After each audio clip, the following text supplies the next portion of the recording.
En France, on aime les petites voitures. Le marché des citadines représente plus d'une vente sur deux chaque année et la très grande majorité des marques sont présentes. Mais pas facile de sortir de l'anonymat face à des stars indéboulonnables comme la Clio, la 208 ou encore la Sandero. Eh bien, c'est précisément le cas de la Rio, une voiture qui a tout pour séduire mais que l'on connaît peu. Les ventes en France sont mollassonnes, alors le constructeur profite du restylage pour redonner de l'attrait à son modèle. Esthétiquement, ce n'est pas le grand bouleversement. La Rio n'est pas la plus exubérante du marché et c'est toujours le cas. Kia a procédé par petites touches. Le bouclier, la calandre, les anti-brouillards ont été revus, mais il faudra tout de même tendre l'œil pour remarquer les changements. De nouvelles teintes font leur apparition au catalogue, dont ce bleu azur facturé 550 €. À bord, même combat. La nouveauté se fait rare. Le constructeur fait face à un cockpit austère, mais correctement fini malgré la présence de plastique dur sur la planche de bord. À l'intérieur, ce restylage amène simplement une évolution du système multimédia. L'écran passe premièrement à 8 pouces et l'interface a été revisitée, elle est plus performante. Objectivement, ça fonctionne très bien et c'est même plus fluide que les systèmes proposés à bord de la Clio ou la 208. La Rio présente également deux autres points forts, c'est son espace habitable aux places arrière. 2 adultes voyageront confortablement et son volume de coffre parmi les plus généreux de la catégorie. L'excellent rapport prix-équipement habituellement proposé par la marque commence à prendre du plomb dans l'aile au regard de l'inflation tarifaire de la Rio.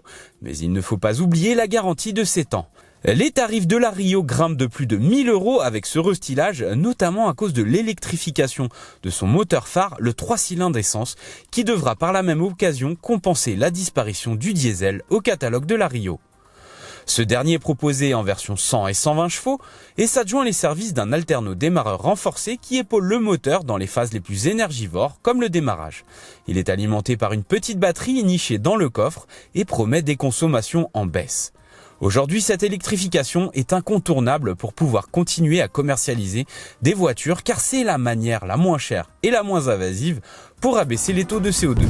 Et c'est le cas ici puisque la Rio échappe au malus écologique. Alors ça ne change pas grand chose à l'agrément de conduite qui est plutôt bon.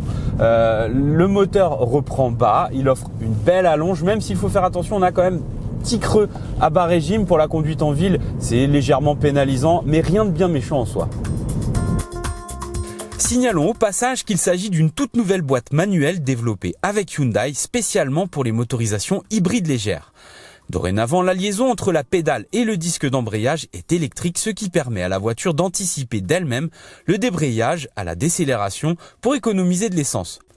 La Rio peut s'offrir également les services d'une boîte automatique moyennant 1 300 €. L'électrification profite au niveau de consommation, surtout en mode éco, celui qui est activé d'office où la voiture est plus aidée dans les démarrages. Donc du coup, quand on joue le jeu de l'éco-conduite, attention, on arrive à une moyenne honorable de 5 litres. En revanche, lorsque vous activez le mode normal ou le mode sport, ici les consommations s'envolent, on arrive aux alentours de 7 litres, ce qui est encore trop. Le confort n'est pas mis en lumière par un châssis réglé un peu ferme et surtout par la présence de jantes 17 pouces, mais dans l'ensemble, elle reste très vivable.